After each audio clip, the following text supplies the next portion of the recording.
The next second after the curtain was opened, flames ignited on the man's body. In the end, he turned into this ghostly appearance. I believe everyone has guessed it. The man is a vampire who is afraid of sunlight. What makes him different from other vampires is that he has a loyal servant. His servant is the man sitting there in a daze. His name is Elvis. Hundreds of years ago, Elvis was merely a real estate salesperson. His first client he encountered was Count Dracula. He is a 1,000-year-old vampire who is narcissistic to the ceiling. He took innocent Elvis with him to constantly mingle in high society. Count Dracula deceived him into becoming his exclusive minion. He even gave Elvis a peculiar cockroach as a cheat weapon. When they were living together, Elvis constantly searched for prey for his master, Dracula. When vampire hunters appeared, Elvis can always be coaxed by Dracula to get Dracula out of danger. It wasn't until he attended a psychological mutual aid meeting that everything changed. Elvis made a friend. She was narrating the days when she was bound by the demon. Elvis decided to help her break free. He still had an advantage when dealing with ordinary humans. So Elvis went straight to the demon's location. He faced a group of arrogant drug dealers. Elvis was making progress smoothly, but halfway, a mummy-dressed assassin appeared.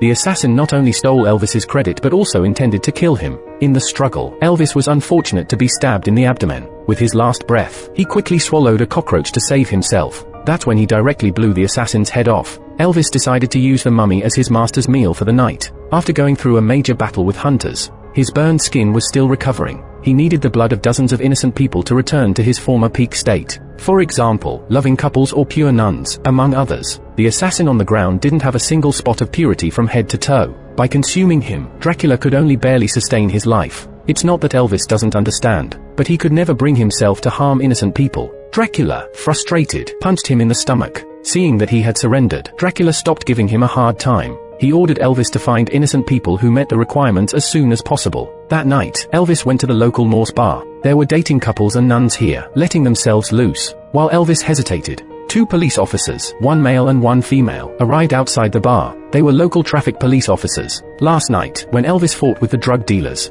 they happened to be on duty nearby. They accidentally caught the escaped drug dealer, Dick. Although he confessed to the crimes he committed, but behind Dick was the robber family, one of the most powerful gangs in the small town. Under the dark influence of his mother, Carol, Dick was picked up by a lawyer and taken home that day. This made police officer Alice very unhappy. Her father's death was closely related to these gangs. In order to find more evidence to bring down the robber family, she turned and went to the place where Dick was caught last night. She found a pen with the logo of Morse Bar, which was the reason she and her colleagues were here today. Coincidentally, Dick also followed Alice in order to take revenge. Elvis in the bar was preparing to take action, but the next second, Dick and his gang rushed in and took control of the entire place. Dick revealed to everyone how Alice's father begged for mercy on his knees years ago, and he demanded that Alice do the same. Alice refused to compromise and was even willing to resist to death. At this point, the atmosphere between the two sides had reached its climax. Elvis, seeing the situation, bravely swallowed a cockroach and charged forward. Alice also joined the battle. With the cooperation of the two, they quickly defeated Dick. Alice praised Elvis for his actions, and the others at the scene applauded and thanked him. This was the first time in 100 years that Elvis had received praise, which made him forget his original purpose for coming here. He happily left the place, but the next second, when he saw Dracula, he was terrified. In fact, Dracula's urgent goal was not to restore his original appearance, but to control the entire world. In Dracula's plan, all humans would be divided into 2 categories, his minions and food. In the past, Elvis would not dare to resist him, but after undergoing a psychological support group, he decided to completely free himself from Dracula. His mentor also gave Elvis some advice. From this moment on, Elvis needs to pay more attention to his own needs. In the following time, Horn began to read and socialize. He even developed feelings for Alice. However, Alice was solely focused on avenging her father. On the other hand, Dick used his family's power to track down Elvis. He directly brought people to the abandoned church where Elvis was last seen. This was Dracula's hiding place. Dick was horrified as he looked at the leftover human remains in the room. But before he could call for help from his mother, Dracula lifted him into the air. Dracula had initially planned to have a feast, but when he heard Dick calling him a shameless villain, he stopped. Apart from that, Dick took out his phone and said he came here to find Elvis. He revealed how Elvis helped the police at the bar. This was something Dracula didn't want to hear. He punched Dick, knocking him down, and then transformed into a bat and flew away. Elvis' originally smiling face froze the moment he entered the door and saw the owner. He desperately tried to explain that there was too much food and he hadn't had a chance to take it to the church. Dracula listened quietly, mocking his foolishness. No one understood Elvis's personality better than Dracula. Elvis tried to boost himself with words from the book in the face of Dracula's mockery, but the symbol behind the book exposed the location of the support group. When Elvis rushed there, Dracula had already begun a massacre. The scene was extremely bloody and brutal. Elvis could do nothing but scream in agony. After the slaughter, Dracula left.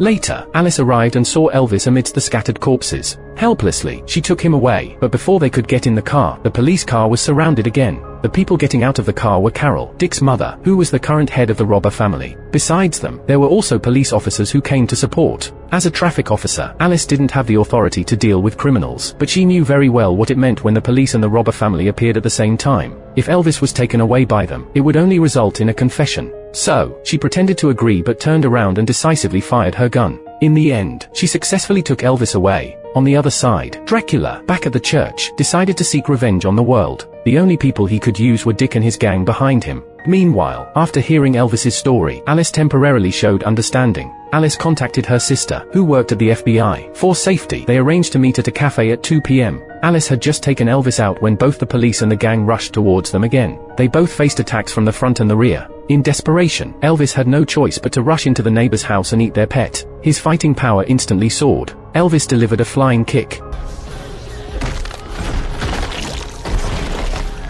His counterattack officially began. In the end, the police and gangsters were neatly packed downstairs by Elvis. On the other side, Dick had already brought Dracula before his mother, Carol. During the break while Elvis and Alice were enjoying afternoon tea, Carol made a phone call and bluntly said she had kidnapped Alice's sister and threatened that if they didn't come, they should prepare for the funeral. At the same time, Elvis also sensed Dracula's presence. Before they passed, Elvis was well prepared. The most important thing was the cockroach. Only after they arrived did they realize that Dick had already been controlled by Dracula. However, the insects that granted him special powers were centipedes. The enemies that kept coming out were also the same. If it weren't for Elvis having lived long enough, it would be difficult to survive. In the first round, Elvis was responsible for holding off Dick and the others. Alice needed to find her sister as quickly as possible. She had to pass through Carol's obstacle. Strictly speaking, it was Dracula because he wanted Alice to become his new minion. In exchange, he would use his own blood to resurrect her sister. Alice asked, "Can you save my sister?" Dracula nodded affirmatively. Elvis appeared just in time, but he was heavily injured from the earlier struggle with Dick. Alice chose to handle it her own way. She pretended to comply but, in reality, opened the window when she approached the mechanism button.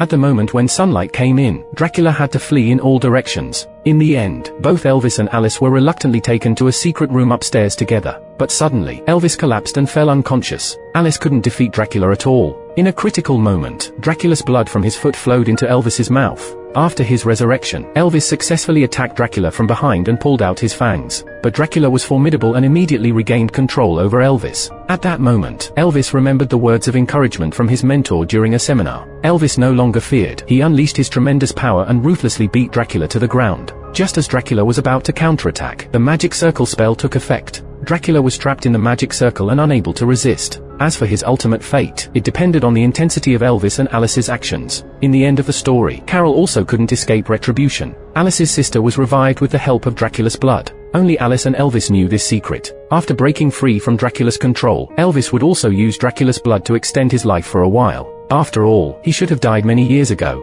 And so, the story ended dramatically. The film is called Renfield. I believe everyone is familiar with Nicolas Cage. He even ate a live cockroach in the movie Vampire's Kiss. In this film, he played the role of an arrogant and cruel vampire. The male protagonist in this film is the person who ate the cockroach alive. The male protagonist is a person who has lived for hundreds of years, tired of the master-servant relationship, and seeks modernity. The film tackles workplace bullying and toxic relationships through Dracula's servants. The beginning of the film is surprising and creative. Nicolas Cage's appearance in the film is quite unique and memorable. Overall, it's worth watching when you're bored. Alright, that's it for today's video. See you next time. Please support by liking the video if you enjoyed it. Creating videos is not easy, so please show some support.